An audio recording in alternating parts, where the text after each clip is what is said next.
Morning everyone. So welcome back to Sigma Institute of Excellence और here I am आकाश जागा। तो आज हम कंटिन्यू करेंगे ऑडिट के चैप्टर नंबर 1 से ही nature scope and objective of audit.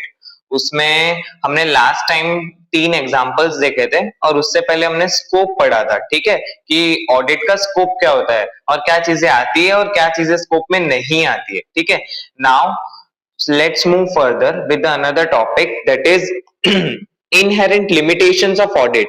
मतलब हम मानते हैं ऑडिट के स्कोप में काफी सारी चीजें देखी, जैसे कि coverage of all aspects of entity, फिर reliability and sufficiency of financial information, फिर proper disclosure of financial information.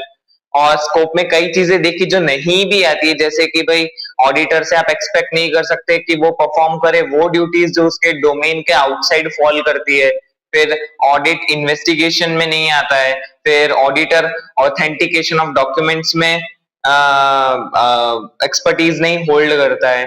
तो ये सारी कुछ कुछ चीजें थी जो हमने देखा कि भाई जो स्कोप में नहीं आती है, और उससे पहले देखा कि जो स्कोप में चीजें आती है। तो अब उसके साथ साथ है ना इनहेरेंट लिमिटेशंस भी है कुछ कुछ ऑडिट की, क्योंकि मैंने आपको पहले ही बताया कि ऑडिट कैसा एश्योरेंस देता है, रीजनेबल एश्योरेंस। हम एब्सोल्यूट एश्योरेंस गारंटी नहीं प्रोवाइड करते, हम high level of assurance that is reasonable assurance provide करते हैं। तो ऐसा क्यों है? वो इनहेरेंट लिमिटेशंस की वजह से कहीं ना कहीं हम रीजनेबल एश्योरेंस प्रोवाइड करते हैं। तो इसमें देखते हैं क्या लिखा है कि जो प्रोसेस ऑफ ऑडिट है ना वो सफर करती है फ्रॉम सर्टेन इनबिल्ट लिमिटेशंस, जिसकी वजह से ऑडिटर है ना एब्सोल्यूट एश्योरेंस नहीं दे पाता है कि भाई फाइनेंशियल स्टेटमेंट्स क्या है, free from material misstatement due to fraud और एरर। अभी फंडामेंटल लिमिटेशंस कौन कौन सी है फटाफट देखते हैं। तो उसमें सबसे पहला क्या है, नेचर ऑफ फाइनेंशियल रिपोर्टिंग। मतलब फाइनेंशियल रिपोर्टिंग का नेचर ही ऐसा है, आप अकाउंट्स का जो नेचर है अपना फाइनेंशियली जो रिपोर्ट करते हैं चीजें, उसका नेचर ही ऐसा है कि इसकी वजह से जो हम है ना एब्सोल्यूट एश्योरेंस नहीं रीजनेबल एश्योरेंस देते हैं। तो जो प्रिपरेशन है ना फाइनेंशियल स्टेटमेंट्स का, उसमें ना बहुत सारे जजमेंट्स इन्वॉल्व होते हैं। अभी आप बोलोगे जजमेंट्स किसके इन्वॉल्व होते हैं, हमने पहले भी डिस्कस किया था पहले के लेक्चर्स में कि भाई मैनेजमेंट है ना कई चीजों के लिए जजमेंट्स फॉर्म करता है। अभी वो जजमेंट सही है कि नहीं उसका टेस्ट करते हैं हम। तो ठीक है, वो जो जजमेंट्स जो मैनेजमेंट फॉर्म करता है वो मतलब बोलते हैं ना जजमेंट्स होते हैं, कोई एक कोई फैक्ट या कोई स्टेटमेंट उसके बेसिस पे नहीं होते, जनरली जजमेंट्स होते हैं। मतलब कोई अनुमान या कोई डेटा के हिसाब से वो फिक्स करते हैं कि इतना इतना ये चीजों में अपने परसेंटेज रखेंगे, प्रोविजन कितना बनाएंगे, कंटीजेंसी कितना रखेंगे, या ट्रेंड्स जो भी उनके पास्ट ईयर ट्रेंड्स होते हैं उसको फॉलो करते हुए वो लोग जजमेंट्स लेते हैं। तो मतलब इन शॉर्ट वो जजमेंट्स के बेसिस पे कई डिसीजन लेते हैं फाइनेंशियल स्टेटमेंट्स प्रिपेयर करते वक्त। तो ये जजमेंट्स है ना कई बार सब्जेक्टिव डिसीजंस इन्वॉल्व करते हैं। सब्जेक्टिव मतलब वो वेरी करते हैं पर्सन टू पर्सन। जैसे कोई कंपनी है उसका जजमेंट डिफरेंट होगा from the company which is from the company जो दूसरी मैनेजमेंट मैनेज कर रहा है। ठीक है, तो जजमेंट है ना डिफर करता है। तो और जजमेंट के साथ हाँ भाई ये तो हम फिक्स करते हैं ना भाई कि जजमेंट ले रहे हैं मतलब अनसर्टिनिटी, डिग्री ऑफ अनसर्टिनिटी तो आएगी ही आएगी। ये देखा भी हमने कि भाई कभी कभी हमें नहीं पता चलता है कि भाई बेड डेट्स प्रोविजन जितना बनाया था उससे कई बार ज्यादा भी बेड डेट्स हो जाते हैं, कई बार कम भी हो जाते हैं। तो मतलब अनसर्टिनिटी रहती है। रिजर्व में मैंने इतना पैसा डाला था कंटीजेंसी या कोई भी इमरजेंसी फंड के लिए, पर एक्चुअली में कोई इंसिडेंट हुआ वो उससे ज्यादा फंड्स रिक्वायर कर रहा है, या फिर उल्टा भी हो सकता है कम फंड्स रिक्वायर कर रहा है। तो जजमेंट्स क्या है, अनसर्टिनिटी इन्वॉल्व करते हैं और वो सब्जेक्टिव भी होते हैं। तो ऑडिटर है ना उसमें एब्सोल्यूट एश्योरेंस नहीं दे पाएगा कि भाई फाइनेंशियल स्टेटमेंट्स फ्री है from material misstatement whether due to fraud और एरर। ये लाइन है ना आपको है ना मतलब घोल के पी जानी है ऑडिट में, क्योंकि आपको बार बार देखने को मिलेगी। मतलब बहुत बार ऑडिट में अपने कोई लाइन पढ़नी है कि भाई फाइनेंशियल स्टेटमेंट्स फ्री है। फ्री मतलब उसमें नहीं है, क्या नहीं है, मटेरियल मिसस्टेटमेंट। मटेरियल मतलब सिग्निफिकेंट इंपॉर्टेंट, और मिसस्टेटमेंट मतलब कोई भी गलत चीज कोई भी गलत स्टेटमेंट। वो किसकी वजह से हो सकता है मटेरियल मिसस्टेटमेंट, चाहे फ्रॉड की वजह से या एरर की वजह से। ओके चलो लेट्स मूव फर्दर। और one of the premises, one of the basic condition, one of the pre condition for conducting an audit is that management अपनी रिस्पॉन्सिबिलिटी एक्नॉलेज कर रहा है of preparation of financial statements in accordance with AFRF मतलब applicable financial reporting framework and for devising suitable internal controls. चलो ये है ना क्या बोल रहा है कि भाई मैनेजमेंट जो है ना अपना, उसने एक्नोलेज किया है, उसने स्वीकारा है। किसको स्वीकारा है? अपनी रिस्पॉन्सिबिलिटी को, relating to the preparation of financial statements. ठीक है, वो अपनी रिस्पॉन्सिबिलिटी एक्सेप्ट कर रहा है कि भाई वो फाइनेंशियल स्टेटमेंट्स प्रिपेयर करेगा, और इन अकॉर्डेंस विथ, किसके accordance with? Applicable financial reporting framework, जो एएफआरएफ, जो मतलब फाइनेंशियल रिपोर्टिंग फ्रेमवर्क जो उस पे लागू पड़ता है, जो कंपनी पे एप्लीकेबल है, उसको फॉलो करते हुए, उसको मद्देनजर रखते हुए वो क्या बनाएगा? अपने फाइनेंशियल स्टेटमेंट्स। तो ये रिस्पॉन्सिबिलिटी है किसकी? मैनेजमेंट की। हमने पहले भी देखा था। तो वो उसको क्या कर रहा है? जस्ट एक्नोलेज कर रहा है कि हाँ भाई, it's my responsibility, it's our responsibility. और क्या? Internal control. इंटरनल कंट्रोल के बारे में अभी चैप्टर 3 में बहुत डिटेल में पढ़ेंगे, पर इतना समझ लो, इंटरनल कंट्रोल सिंपली क्या होता है कि मतलब कोई भी एंटिटी है तो उसमें, जैसे XYZ कोई भी कंपनी है, ठीक है, तो उसमें कैसे काम होगा ना, A to Z, कोई पर्टिकुलर ट्रांजैक्शन के रिलेटेड,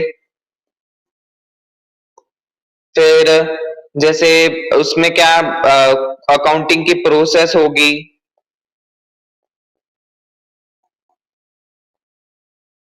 फिर इन्वेंट्री का कैसे ध्यान रखेंगे, फिर बहुत सारे मैटर्स जैसे एम्प्लॉयज की सैलरी एंड ऑल, ये सारा है ना इंटरनल कंट्रोल में आता है। मतलब जनरली क्या है, ये सारी चीजें स्ट्रीमलाइन एक स्मूथ प्रोसीजर में चले ना, वो इंटरनल कंट्रोल इंश्योर करता है। मतलब कंपनी का अंदर का जो पूरा बोलते हैं ना भार, ये सारी चीजें सही हो रही है कि नहीं इंटरनली, वो इंटरनल कंट्रोल देखता है। एंड आगे हम देखें, कंसिडर करते हैं एक एग्जांपल, जैसे कि मैनेजमेंट ने डिवाइस के कंट्रोल की, कंटिन्यू, अभी इधर एक एग्जांपल है जिसमें क्या है कि भाई मैनेजमेंट है ना डिवाइस के कंट्रोल के भी सारे जो परचेस बिल्स है ना, वो रिफ्लेक्ट करेंगे stamps and signatures of an authorised person in goods receiving section. मतलब जो भी परचेस और बिल्स है, मतलब जो भी जनरली कोई भी चीज हम परचेस करते हैं, जैसे कि एग्जांपल ले लेते हैं, हमने स्टॉक्स परचेस किया है, ये कंपनी का है ना, इन्वेंट्री आई है, ठीक है, अभी ये परचेस किया है, अभी है ना इधर ये 3 बंदे हैं अलग अलग, ये लेवल 1 पे है, ये लेवल 2 पे है। तो अभी जो स्टॉक आएगा, अभी ये जो लेवल 1 पे है ना, वो देखेंगे कि भाई स्टॉक सही से आया है कि नहीं, और बिल के साथ मैच हो रहा है कि नहीं। फिर तीसरी चीज जैसे कि ये जो हमारा स्टॉक है वो कहाँ पे रखवाना है, वो सब चीजें देखेंगे।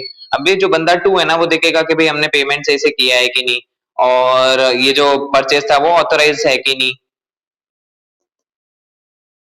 और ये जो परचेस था वो कहाँ से कैसे एडजस्ट करना है, वो सारी चीजें वो देखेगा। क्रेडिट पे है, क्रेडिट के टर्म्स क्या है, या कैश पे है, सारी चीजें वो देखेगा।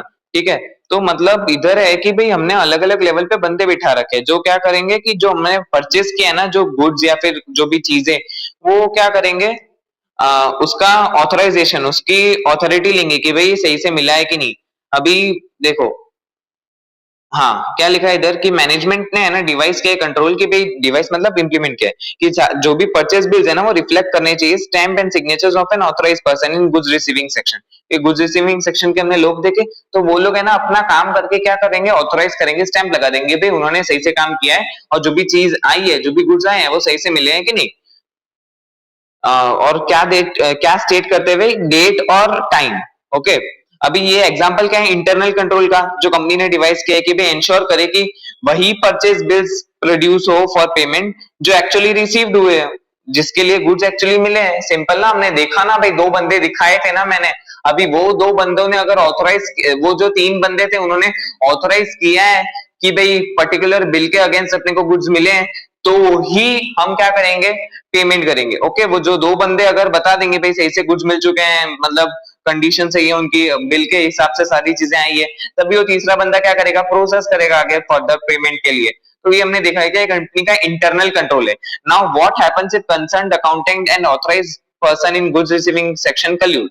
अभी ऐसा भी तो हो सकता है, वो दो जो हमने 3 बंदे दिखाए थे, फर्स्ट लेवल पे 2 बंदे और सेकंड लेवल पे 1 बंदा, अभी वो आपस में मिली जुली कर ले, मतलब कल्यूड, कल्यूड मतलब कल्यूजन है, मतलब वो मिली भगत कर ले या कुछ भी फ्रॉड करने की कोशिश करे कि हम आधे गुड्स दिखाएंगे तो सही कि पेमेंट के लिए रिसीव हो चुके हैं, सब हो चुका है, पर एक्चुअली में वो रिसीव नहीं हुए होंगे, है ना, रिसीट में नहीं आए होंगे, हम उसको पर्सनल कंजम्पशन में यूज कर लेंगे, या फिर कोई दूसरे तरीके से आप उसको आर्बिट्रेज कर दोगे, मतलब आप कहीं और जाके बेचोगे, मतलब ऐसी मिलीभगत हो सकती है वहां पे एम्प्लॉइज की, वहां पे जो भी पर्सन्स है। तो ये क्या हो गया, वो लोग क्या इंटरनल कंट्रोल को ओवरराइड कर रहे हैं, इंटरनल कंट्रोल को ओवरराइड कर रहे हैं, मतलब जो कंपनी ने इंटरनल कंट्रोल बिठाया है, इधर किसका इंटरनल कंट्रोल बिठाया है, गुड्स गुड्स की रिसीट की authorisation by stamp and signatures, कहां गया, हाँ, गुड्स की रिसीट की authorisation with by stamp and signatures, मतलब गुड्स के रिसीट की जो भी बिल होती है उस पे स्टैम्प और सिग्नेचर का कंपनी ने क्या बिठाया है, इंटरनल कंट्रोल, कि भाई जो भी गुड्स की रिसीट पे स्टैम्प और सिग्नेचर्स होगी वही गुड्स का हम पेमेंट फर्दर प्रोसेस करेंगे, कि भाई हमें सही से मिले हैं कि नहीं, सही कंडीशन में है कि नहीं, और बहुत सारे टर्म्स एंड कंडीशंस, और वो हमारी चेकलिस्ट फुलफिल होती है तो आगे हम पेमेंट के लिए प्रोसीड करेंगे, या फिर कैश पेमेंट है तो भाई देखेंगे कि सारी चीजें सही से हुई है कि नहीं। तो अगर आपके जो एम्प्लॉइज है, जो पर्सन जिनको आपने अपॉइंट किया था, अगर वही कल्यूडेड है, कल्यूडेड इन द सेंस कि वही अगर मिली भगत है, वही अगर कोई फ्रॉड करने का सोच रहे हैं, तो भाई इंटरनल कंट्रोल को क्या कर रहे हैं वो लोग, ओवरराइड कर रहे हैं, ओवरराइड कर रहे हैं मतलब फॉलो नहीं कर रहे हैं, तो ये गलत है ना, इसमें कंपनी का ही नुकसान है। तो प्रोबेबल कल्यूजन, ये तो भाई मतलब पकड़ में आने में मुश्किल है ना भाई, आप इंटरनल कंट्रोल जो इंटरनल कंट्रोल है उसमें ही लोचा है। तो ये काफी सारी चीजें होती है जो है ना, मतलब ऑडिट का ना 100% गारंटी नहीं देती है, ऑडिट जिसकी वजह से 100% गारंटी नहीं दे पाता है कि भाई जो भी फाइनेंशियल स्टेटमेंट्स है वो फ्री है from material misstatement whether due to fraud और एरर, क्योंकि बहुत सारी कंपनी में पता है बहुत सारी छोटी छोटी चीजें होती है जिसको ध्यान में रखना पड़ता है। अभी बहुत सारी छोटी छोटी चीजें तो हम ध्यान में नहीं रख सकते ना, ये आगे हम इस पॉइंट के बारे में फर्दर डिस्कस करेंगे। पर ये पॉइंट में क्या देखा हमने कि नेचर ऑफ फाइनेंशियल रिपोर्टिंग, मतलब सबसे पहले जजमेंट्स इन्वॉल्व होते हैं, वो वाला पॉइंट देखा मैनेजमेंट का कि भाई कई चीजों में अपने जजमेंट्स बनाना है, और जजमेंट्स क्या होते हैं, सब्जेक्टिव होते हैं, जजमेंट्स बनाता है मैनेजमेंट। अभी वो जजमेंट्स क्या होते हैं, सब्जेक्टिव होते हैं, और अनसर्टेन होता है फ्यूचर, तो हम इसकी वजह से एब्सोल्यूट एश्योरेंस नहीं दे सकते। सेकेंड चीज कि भाई कंपनी क्या करता है, डिवाइस करता है इंटरनल कंट्रोल। अभी इधर हमने एग्जांपल देखा कि भाई परचेज वाला, तो इंटरनल कंट्रोल जो हमने इंप्लीमेंट किया है, अभी कई कंपनी में क्या होता है, ओवरराइड होता है वो इंटरनल कंट्रोल, तो उसकी वजह से हम वापस एब्सोल्यूट एश्योरेंस नहीं दे सकते कि भाई जो फाइनेंशियल स्टेटमेंट्स है वो फ्री है from material misstatement whether due to fraud और एरर। ओके, अभी हम आगे बढ़ते हैं। Nature of audit procedure, the auditor carries out his work by obtaining audit evidence through performance of audit procedure, मतलब हम आगे फोर्थ चैप्टर में इन डिटेल पढ़ेंगे कौन कौन से ऑडिट प्रोसीजर्स होते हैं, पर इतना समझ लो ऑडिटर अपना काम कैसे करता है, अलग अलग प्रोसीजर्स अलग अलग मेथड्स इंप्लीमेंट करके, तो उसे पता चलता है कि भाई ऑडिट कैसे करना है और क्या चीजें अपने को मिल रही है, क्या एविडेंस मिल रहा है, वो सारी चीजें। तो कुछ कुछ प्रैक्टिकल और लीगल है ना लिमिटेशंस आ जाती है in the on the ability of auditor to obtain audit evidence. Audit evidence मतलब जो भी वो ऑडिट कर रहा है उससे जो भी उसे फाइंडिंग्स, जो भी उसको चीजें पता चल रही है वो एज एन एविडेंस होती है, वो क्या होता है, ऑडिट एविडेंस बोलते हैं जिसको अपने। तो हमारे एक कंडीशन भी है कि भाई सफिशिएंट एप्रोप्रिएट ऑडिट एविडेंस मिलना चाहिए ऑडिटर को। ओके, सफिशिएंट एप्रोप्रिएट मतलब सफिशिएंट मतलब पर्टिकुलर क्वांटिटी में, एप्रोप्रिएट मतलब रिलेवेंट, और ऑडिट एविडेंस अपने देखा ही है, मतलब अभी पढ़ा। तो अभी इस पे क्या है कि कई बार है ना प्रैक्टिकल और लीगल लिमिटेशंस आ जाती है किस पे, ऑडिटर की एबिलिटी पे टू ऑब्टेन ऑडिट एविडेंस। जैसे कि एग्जांपल देके रखा है भाई, हम है ना ऑडिट में है ना आगे फोर्थ चैप्टर में और डिटेल में पढ़ने वाले हैं कि ऑडिटर है ना सैंपलिंग का इस्तेमाल करता है, सैंपलिंग मेथड का ऑडिट करने में। क्योंकि सैंपलिंग क्या होती है, आपने स्टैट में भी पढ़ा है कि 100% डेटा में से आप पर्टिकुलर परसेंटेज डेटा पे वो फॉलोइंग वो फॉलोइंग प्रोसीजर है ना वो अप्लाई करो। जैसे कि अभी मेरे पास 1000 एंट्रीज है सेल्स की, ठीक है, अभी उस पे मैं पर्टिकुलर सैंपलिंग मेथड लगा के, अलग अलग मेथड्स भी होती है सैंपलिंग की, तो sampling methods appropriate sampling method लगा के मैं सैंपल निकालूंगा। अब सैंपल निकल गया, अब वो सैंपल को मैं टेस्ट करूंगा, ठीक है। तो ये सैम्पलिंग होता है, क्योंकि आप हन पूरा एंटायर डेटा जो पॉपुलेशन जिसे हम बोलते हैं, आप उस पे तो सारी प्रोसीजर्स नहीं लगा सकते, टाइम बाउंडेशन है ना भाई, वरना तो हम पूरा ऑडिट खत्म ही नहीं कर पाएंगे टाइमली, है ना। तो अपने को क्या होता है कि सैम्पलिंग मेथड का यूज करना पड़ता है, क्योंकि आप पूरे जो भी 100% पॉपुलेशन है उसको टेस्ट नहीं कर सकते, तो आपको कई है ना sampling methods, appropriate sampling methods लगानी पड़ती है, उसके हिसाब से सैंपल निकालना पड़ता है, फिर उस पे प्रोसीजर्स लगानी पड़ती है, फिर आप ऑडिट एविडेंस ऑब्टेन करते हो, फिर ओपिनियन फॉर्म करते हो, फिर कंक्लूजन, फिर उस कंक्लूजन्स पे ओपिनियन फॉर्म करते हो एंड ऑल।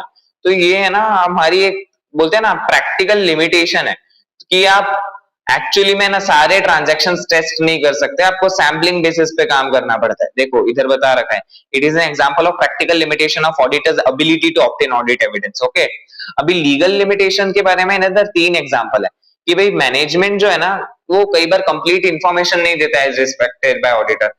क्यों? ऐसा हमने काफी बार देखा है कि भाई जो कंपनी का मैनेजमेंट है ना आनाकानी करता है कि नहीं हमारी कंपनी की पॉलिसीज ऐसी है, हम ये नहीं बता सकते, वो नहीं बता सकते, या कुछ चीजें वो जैसे नहीं बताता है, तो अपने को एक्सटर्नल पार्टी से कंफर्मेशन लेना पड़ता है, जैसे कि डेटर्स, क्रेडिटर्स हो गए या दूसरे कोई भी बंदे हो गए, उनसे कंफर्मेशन लेना पड़ता है, क्योंकि कई बार है ना हमें जो इन्फॉर्मेशन चाहिए वो इन्फॉर्मेशन मैनेजमेंट या तो नहीं देता है, या देता है ना तो भी कंप्लीट नहीं देता है। तो उसकी वजह से क्या है कि भाई हम ओपिनियन जो 100%, जो एब्सोल्यूट एश्योरेंस वाला ओपिनियन है वो फॉर्म नहीं कर पाते। तो इसलिए एक और यही एक लिमिटेशन है कि भाई कई बार है ना जो हमें रिक्वायर्ड रेलेवेंट इंफॉर्मेशन जो हमें चाहिए वो नहीं मिल पाती मैनेजमेंट से। ओके, तो अभी इधर क्या बताया, there is no way by which auditor can force the management to provide complete information as may be requested by auditor. मतलब ऐसा कोई भी तरीका तो नहीं है ना मैं उसे एकदम फोर्स करके डरा धमका के भाई तेरे को तो बताना पड़ेगा, चल इंफॉर्मेशन बता, कैसे नहीं बताएगा, गुंडागर्दी करके, नहीं ऐसे नहीं चलता, आप ऐसे नहीं कर सकते, because you are a professional person. So it's not our duty or responsibility to get information forcefully. Okay, in case अगर वो प्रोवाइड नहीं करता इंफॉर्मेशन तो वो सिर्फ रिपोर्ट कर सकता है, मतलब ऑडिटर सिर्फ इतना बता सकता है अपनी ऑडिट रिपोर्ट में भाई कि भाई मेरे को जो भी इंफॉर्मेशन चाहिए थी वो नहीं मिली, तो इसकी वजह से मैं ये ओपिनियन दे रहा हूँ। पर वो कुछ लीगल एक्शन और वो सब कुछ चीजें डरा धमका के वो सब नहीं कर सकता, ठीक है।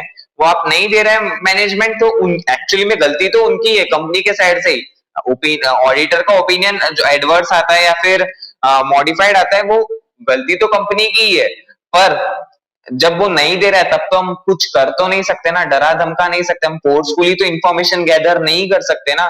सो that is also one of the legal limitation. Okay, so अब आगे बढ़ते हैं कि भाई मैनेजमेंट है ना कंसिस्ट करता है डिसऑनेस्ट और अनस्क्रूपुलस पीपल में। हाँ भाई ऐसा होता है, अनस्क्रूपुलस मतलब जो बोलते हैं ना जो ऑनेस्ट नहीं होते, और इन शॉर्ट जो बोलते हैं ना चोरी चकारी फ्रॉड करते रहते हैं वैसे लोग, और डिसऑनेस्ट तो आपको पता है। तो ये जो डिसऑनेस्ट और अनस्क्रूपुलस पीपल होते हैं वो कई बार है ना खुद फ्रॉड में इन्वॉल्व होते हैं, मतलब जो मैनेजमेंट है कंपनी का उसमें समथिंग समझ लो ये 4 एम्प्लॉई है, अभी ये 4 लोग है ना खुद फ्रॉड में इन्वॉल्व है। अभी मैं इनसे क्या इंफॉर्मेशन लूं जब ये खुद ही फ्रॉड में इन्वॉल्व है? क्या आपको लगता है मेरे को सारी सही सही इंफॉर्मेशन बताएंगे?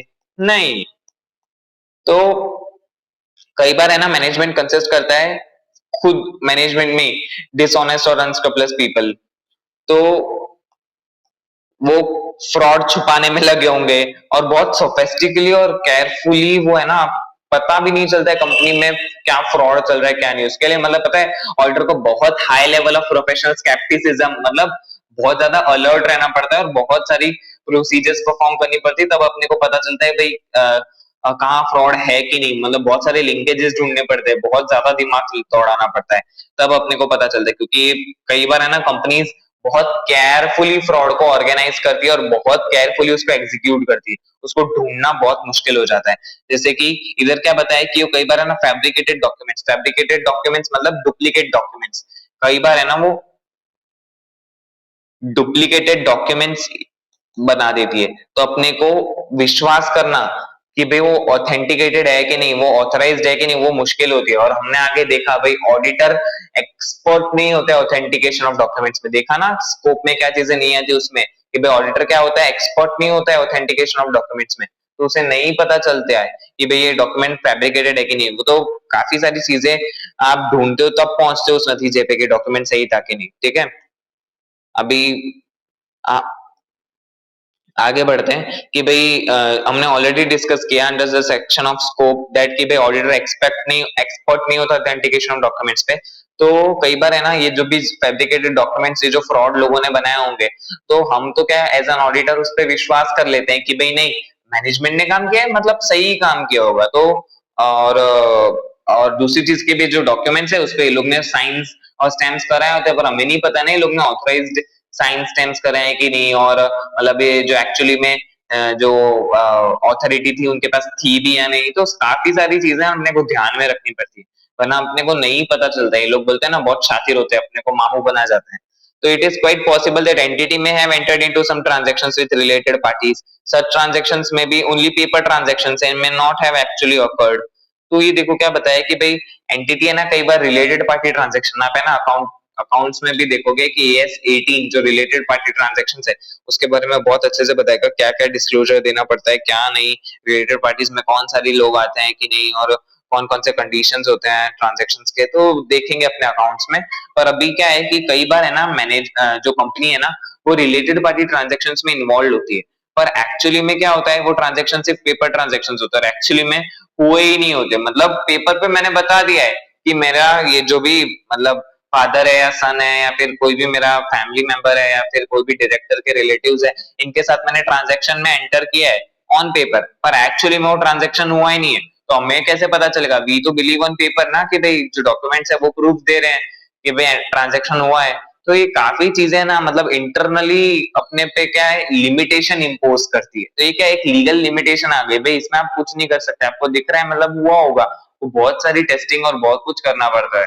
तो मतलब बहुत डिफिकल्ट हो जाता है ऐसी सारी चीजें निकालना। तो इसकी वजह से क्या है, हम पे एक लिमिटेशन आ जाती है कि हम क्या है, एब्सोल्यूट एश्योरेंस नहीं दे पाते। इसकी वजह से हम क्या दे पाते हैं फिर, रीजनेबल एश्योरेंस। ठीक है। अभी not in nature of investigation, third one is not in nature of investigation.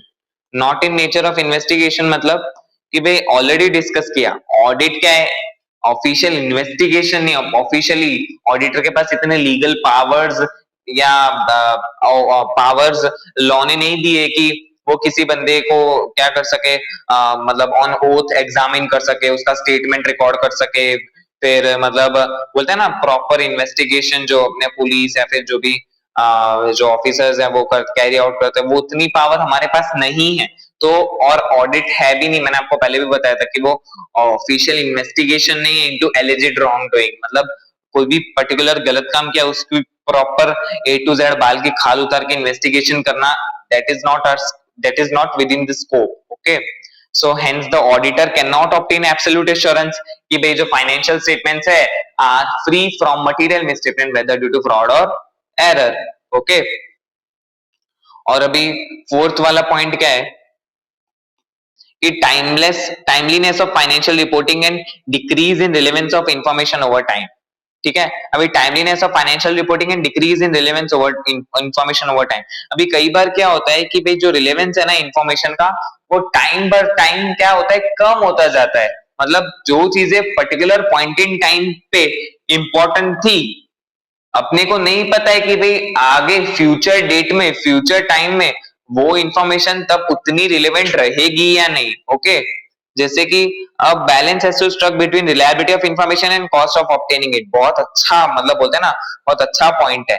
जैसे इधर एग्जांपल से मतलब क्या बोला है कि अपने को वो इंफॉर्मेशन रिलायबल है या नहीं, वो उसको ऑब्टेन करना, और उसकी कॉस्ट क्या होगी ऑब्टेन करने की, उसमें बैलेंस बना के रखना बहुत जरूरी है। जैसे एग्जांपल से ज्यादा समझ आएगा, ऑडिटर जो कंडक्ट कर रहा है ऑडिट किसी कंपनी का सिंस लास्ट 2 इयर्स, तो ये 2 सालों में उसने बहुत डिटेल्ड इंफॉर्मेशन ली है मैनेजमेंट से regarding various matters during his third year stint. मतलब इन थर्ड ईयर 2 साल में उसने क्या किया, मैनेजमेंट से बहुत डिटेल इंफॉर्मेशन ऑब्टेन कर ली पर्टिकुलर मैटर्स के लिए, और बहुत डिटेल स्टडी कर ली। अब उसके थर्ड ईयर में क्या होता है कि वो चूज करता है कि वो रिलाई करेगा सम इंफॉर्मेशन पे obtained as a part of audit procedures of second year. Okay, मतलब जो उसने ऑडिट प्रोसीजर्स परफॉर्म करने के बाद जो ऑडिट एविडेंस ऑब्टेन्ड किया था लास्ट ईयर में, उसके हिसाब से क्या करेगा, वो ऑडिट परफॉर्म करेगा उस पर रिलाई करके। ठीक है, उस पे रिलाई करके या फिर अपना डिसीजन देगा। हावेवर पर पॉसिबल हो सकता है ना, इट कुड बी पॉसिबल कि भाई समथिंग कुछ नई चीज हुई है और वो इंफॉर्मेशन रिलेवेंट नहीं है, और जो इंफॉर्मेशन रिलाय की थी ऑडिटर ने, जिसके बेसिस पे अपना ओपिनियन फॉर्म करने जा रहा था, वो टाइमली नहीं और उसने रिलायबिलिटी लॉस्ट कर दी है। सिंपल यार, अगर मेरी पुराने 2 साल की इंफॉर्मेशन पे अगर मैं इस साल ओपिनियन देने का सोचूंगा, तो भाई जरूरी नहीं है ना कि वो 2 साल की इंफॉर्मेशन अभी रिलेवेंट हो ही, है ना, वो इरिलेवेंट भी तो हो सकती है। ऐसा भी तो हो सकता है, ऐसा भी तो हो सकता है ना कि वो इंफॉर्मेशन का अभी रिलेवेंस नहीं है इतना, कि वो इंफॉर्मेशन इतनी अभी रिलेवेंट नहीं है। तो डेट डिपेंड्स कि भाई रिलेवेंस है ना, वो डिक्रीज होता रहता है टाइम बाय टाइम, हमें नहीं पता वो इंफॉर्मेशन का रिलेवेंट जो अभी है वो बाद में फ्यूचर में रहेगा कि नहीं। एग्जांपल में देखा, 2 साल में जो इंफॉर्मेशन उसने ऑब्टेन की थी, थर्ड ईयर में वो उसी इंफॉर्मेशन के बेसिस पे ओपिनियन देने जा रहा था। अभी ऐसा भी हो सकता है कंपनी ने कोई भी नए ट्रांजेक्शन में एंटर किया हो, या कंपनी का बिजनेस ऑपरेशन ही चेंज हो गया हो, तो अपने को नहीं पता है कि भाई जो अब इन बिजनेस ऑपरेशंस है उसके हिसाब से जो मैंने लास्ट अभी के जो बिजनेस ऑपरेशंस है उसका जो उसको स्टडी करके जो ऑडिट ओपिनियन निकलता, वो सेम हो लास्ट 2 इयर्स के इंफॉर्मेशन के बेसिस पे ऑडिट ओपिनियन अलग हो सकता है। और फिफ्थ पॉइंट है फ्यूचर इवेंट्स। फ्यूचर इवेंट्स में क्या है, फ्यूचर इवेंट्स और कंडीशंस है ना, अफेक्ट करते हैं एंटिटी को एडवर्सली। मतलब अभी आप देख रहे हो कि जो डोनाल्ड ट्रंप है, उन्होंने काफी टैरिफ्स, रेसिप्रोकल टैरिफ्स इम्पोज किए अपनी कंट्री पे। तो मतलब वो, मतलब ये सारे जो भी इवेंट्स आते हैं ना, ये मार्केट में फ्लक्चुएशंस लाते हैं, और ये जो भी इवेंट्स और ट्रांजैक्शंस होते हैं या कंडीशंस होती है, वो बहुत अफेक्ट करती है एडवर्सली एंटिटी को, है ना। अभी जैसे एडवर्स इवेंट सीरियसली अफेक्ट करते हैं ability of entity to continue its business. मतलब ऐसा हो जाता है ना भाई, इतने टैरिफ्स इंपोज करे तो भाई जो इधर से जो एक्सपोर्ट कर रहे थे यूएसए को या फिर जो भी दूसरी कंट्रीज को, वो थोड़ा सा मुश्किल हो जाता है, वो बिजनेस पे इम्पैक्ट करता है, इकोनॉमी पे इम्पैक्ट करता है।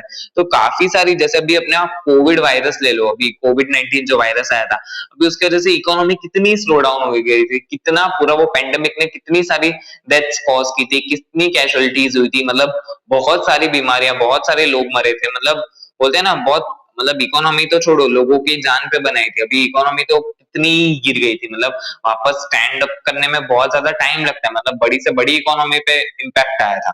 तो मतलब काफी सारी चीजें होती है जो है ना फ्यूचर में, जो इवेंट्स और कंडीशंस होती है जो हमें नहीं पता है, पर वो एंटिटी पे क्या होता है, एडवर्सली इम्पैक्ट कर जाती है।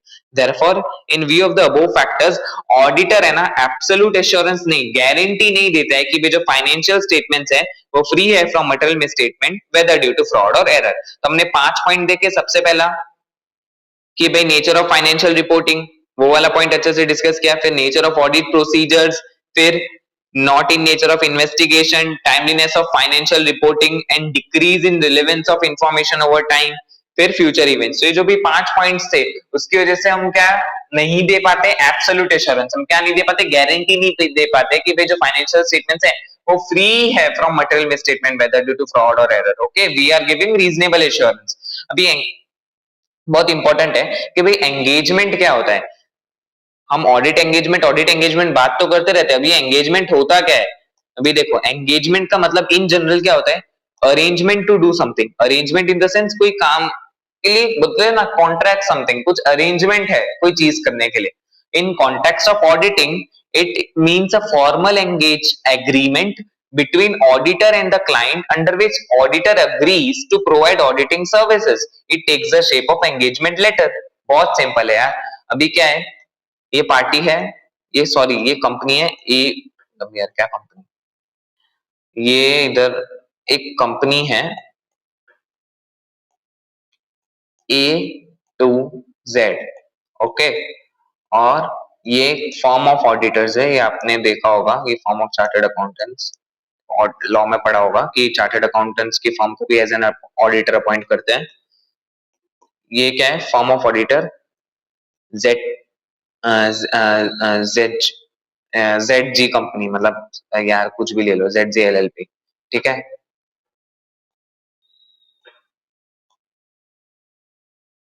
अभी क्या है कि ये कंपनी है ना, अपनी ए टू जेड कंपनी, वो जेड एलएलपी को उसके जो भी चार्टर्ड अकाउंटेंट्स थे, जो भी प्रैक्टिसिंग चार्टर्ड अकाउंटेंट्स है उनको क्या अपॉइंट करेगी as an auditor of the company, मतलब ये जेज एलएलपी है ना, उसको अपॉइंट किया जाएगा as the auditor of the company. और ये अपॉइंट कौन करेगा?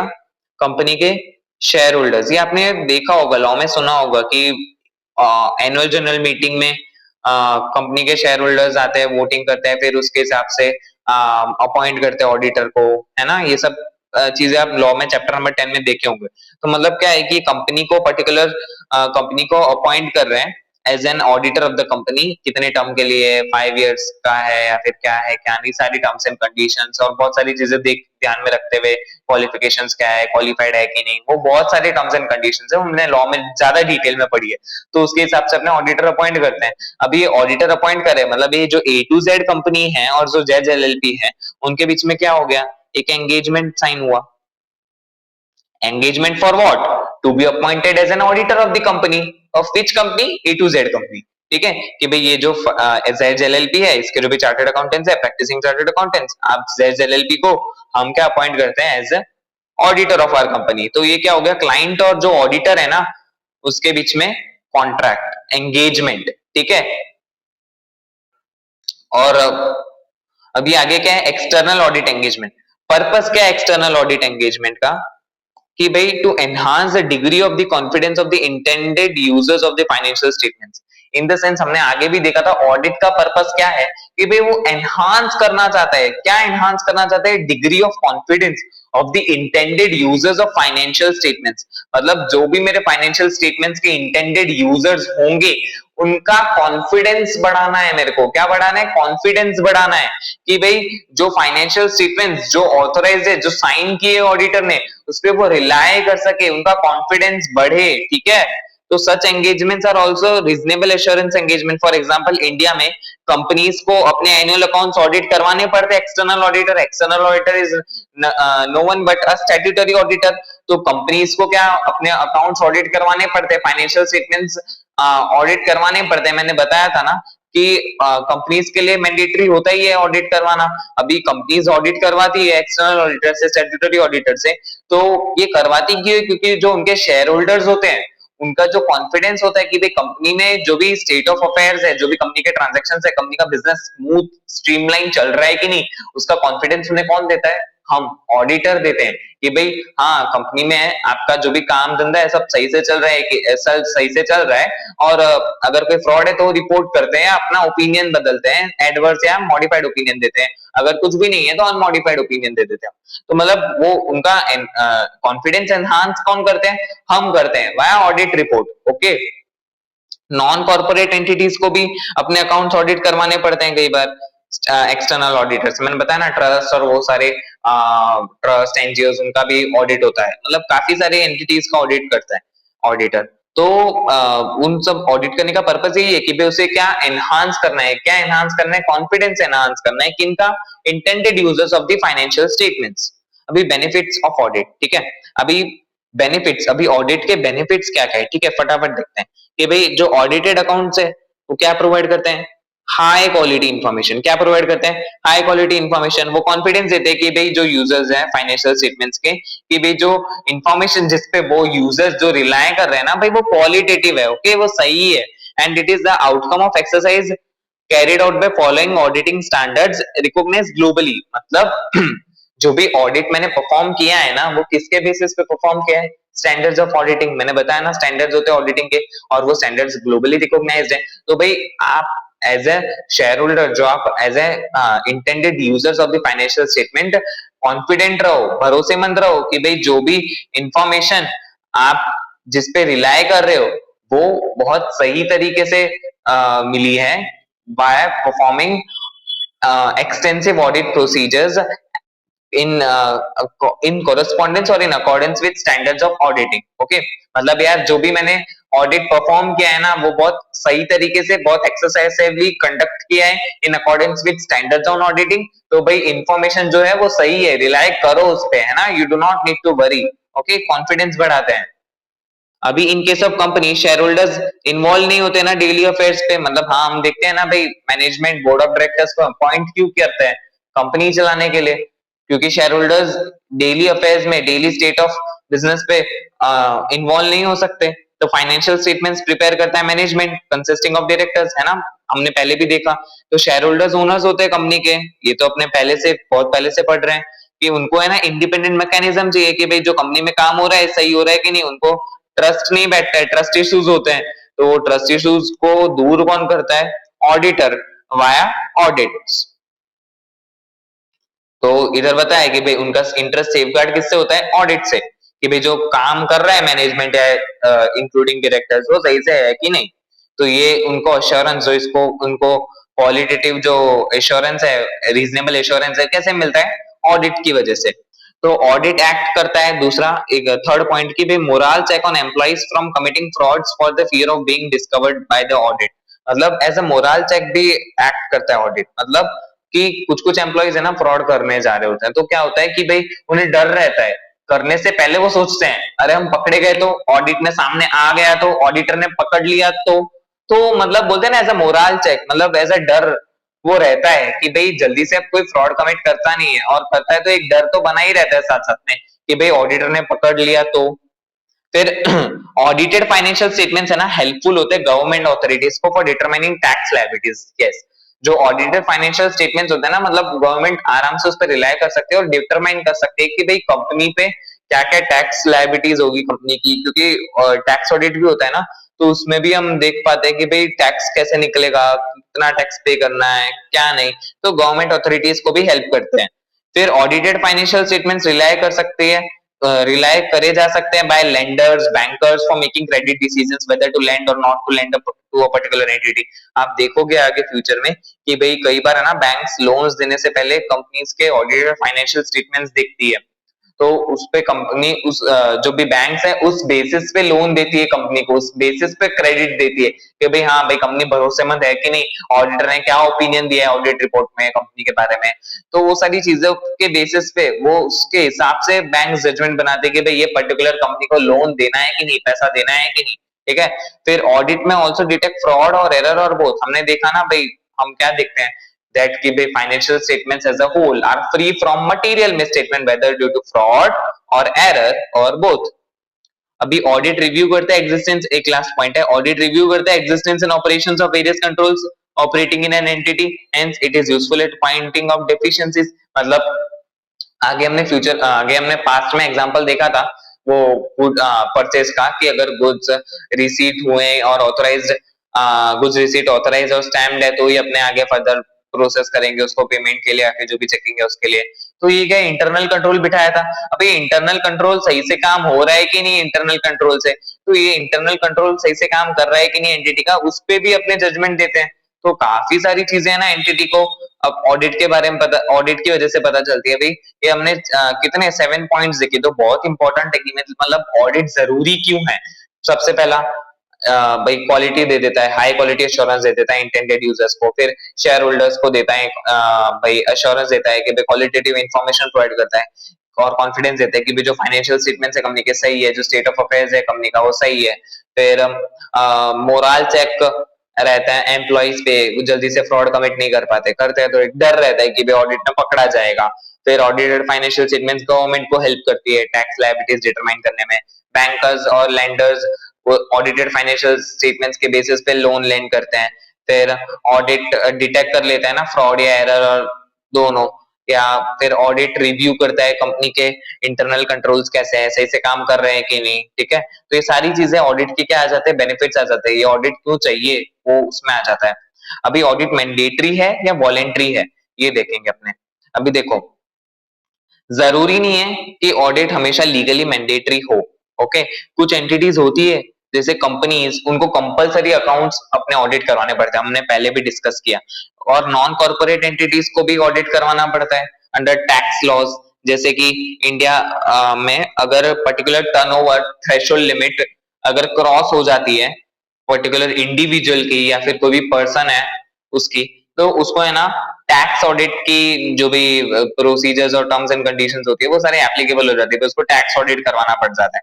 तो मतलब काफी सारी चीजें होती है कि मतलब ऑडिट में आपको stat audit, tax audit, compliance audit, बहुत सारी चीज होती है, कॉस्ट ऑडिट भी होता है, मतलब बहुत सारी चीजें होती है। तो मतलब कंपनी जो इंडिविजुअल, इधर क्या बताया कि कंपनीज को तो करवाना ही पड़ता है, पर कई बार क्या होता है इंडिविजुअल जो भी पर्सन होते हैं या फिर कोई भी दूसरे कंपनीज होती है जिनको स्टैट ऑडिट नहीं है पर टैक्स ऑडिट आ जाता है, मतलब काफी सॉरी कंपनीज नहीं, जैसे दूसरी कोई पार्टनरशिप फर्म्स हो गई या फिर कोई इंडिविजुअल हो गए या कोई सोल प्रोप्राइटर्स हो गए जिनको स्टैट ऑडिट तो नहीं है पर क्या है टैक्स ऑडिट आ जाता है। तो ऐसी बहुत सारी चीजें होती है कि ऑडिट कब होगा कब नहीं। फिर पॉसिबल है कि कुछ एंटिटीज जैसे कि स्कूल्स, उनको भी अपने अकाउंट्स है ना ऑडिट करवाने पड़ते होंगे for the purpose of obtaining grants from government, मतलब उनको अगर ग्रांट्स चाहिए या फिर डोनेशन चाहिए या फिर बोलते हैं ना असिस्टेंस चाहिए गवर्नमेंट से, तो उसके लिए अपने अकाउंट्स भी उनको भी ऑडिट करवाने पड़ते होंगे, उनको भी चेक करवाना पड़ता होगा भाई काम से हुआ है कि नहीं बाय ऑडिटर, चेक करवाना पड़ता होगा ना with the help of auditor कि भाई हमारा ऑडिट कर दो। फिर ऑडिट ऑलवेज मैंडेटरी नहीं है पर एंटिटीज को अपने अकाउंट्स ऑडिट करवाने पड़ते हैं voluntary for the benefit for various benefits, okay. तो बहुत सारे कंसर्न्स के इंटरनल रूल्स जो बोलते हैं कि भाई ऑडिट करवाना चाहिए। फिर ऑडिटर को अपॉइंट कौन करता है, ये आप है ना बहुत इन डिटेल में चैप्टर नंबर 10 लॉ में पढ़ चुके हैं, पर मैं फिर भी एक बार ओवरव्यू दे देता हूँ। कंपनीज में है ना शेयर होल्डर्स अपॉइंट करते हैं इन दी एजीएम, और गवर्नमेंट कंपनीज के केस में ऑडिटर अपॉइंट करता है सीएनएजी जो कि कॉन्स्टिट्यूशनल अथॉरिटी, हमने आगे भी देखा था, ठीक है।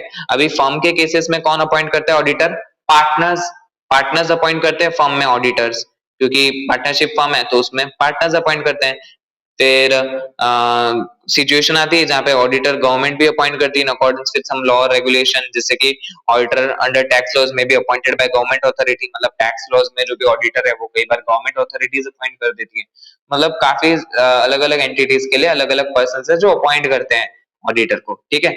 अब ये रिपोर्ट किसको सबमिट करनी है ऑडिटर को, जो ऑडिटर ने जो रिपोर्ट बनाई है वो किसको सबमिट करेगा ऑडिटर, ऑडिट रिपोर्ट जो मैंने बनाई ना एज एन ऑडिटर, अरे यार एबीसी कंपनी है, एबीसी कंपनी एंड एलएलपी है, उन्होंने क्या बनाई, ऑडिट रिपोर्ट बनाई, ठीक है, एक कंपनी की XYZ की।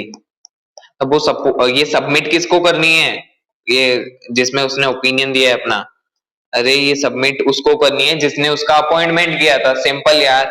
अभी कंपनी ने अपॉइंट किया था ऑडिटर, तो कंपनीज को कंपनीज के केस में भाई अपने कंपनी को तो क्या शेयर होल्डर्स को शेयर होल्डर्स को सबमिट करेंगे, क्योंकि शेयर कंपनी के केस में शेयर होल्डर्स अपॉइंट करते हैं ऑडिटर, तो ये रिपोर्ट किसको देंगे, शेयर होल्डर्स को। एड्रेस किसको करेंगे, शेयर होल्डर को।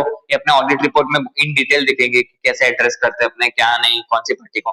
फर्म्स के केस में पार्टनर्स को, जिन्होंने मतलब जो एंगेजमेंट पार्टी है अपनी जिसने अपने को एंगेज किया है उसको सबमिट करते हैं।